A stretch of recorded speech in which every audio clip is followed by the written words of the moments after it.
На денешен ден, 14 јуни, денеска е ден на знамето на Соединетите Американски држави. Денеска е светски ден на крводарителството. 1645 година, во граѓанската војна во Англија, силите на парламентаристите под водство на Оливер Кромвел и Томас Ферфакс кај неизби ја поразија војската на монархистите, лојални на кралот Чарлс I, која беше предводена од принцот Руперт од Палатинейт. Кралот беше заробен, а револуционерниот суд го осуди на смрт и го погуби во 1649 година.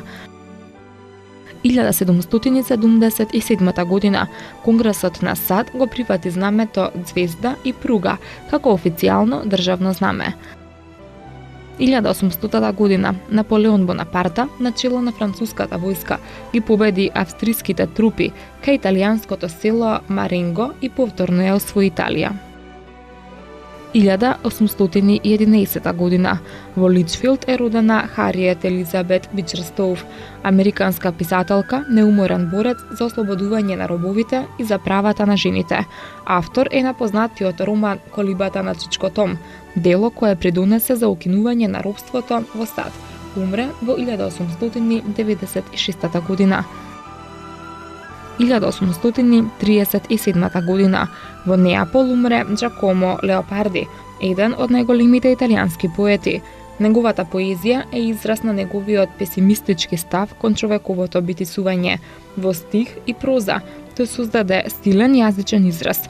Роден е во Рејнати на 29 јуни 1798 година.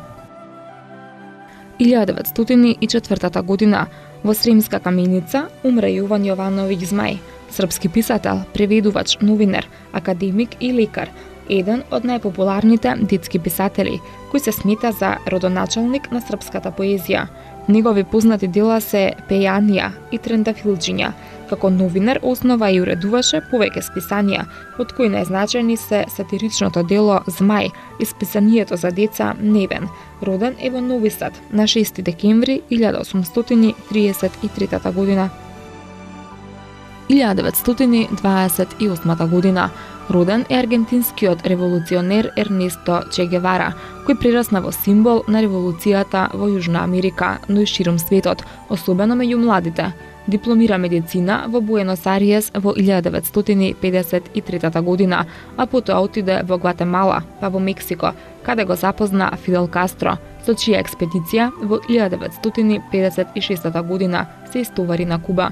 По победата на револуцијата во 1959 година, во 1961 стана министер за стопанство, а Куба ја напушти во 1965 година со намера во Боливија, каде и е убиен во 1967 година, да поведе восстание за ослободување на Јужна Америка од доминација на САД и домашните олигарси. 1941 година председателот на САД Франклин Рузвелт нареди во Втората светска војна да се замрзне сиот имот на Германија и Италија во САД. 1946 година умре шкотскиот пронаоѓач Џон Логи Берт. Во 1923 го изведе првиот пренос на ТВ слика како црна-бела силуета, а во 1925 година како слика со полутонови. Во 1927 година го конструираше уредот за ноќно наблюдување со помош на инфрацрвени зраци, а во 1928 година го изведе првиот прекуокеански ТВ пренос меѓу Лондон и Хорсдейл во САД и прв ја конструира и прикажа ТВ програмата во боја. 1993 година Тансу Чилер стана прва жена премиер во историјата на Турција.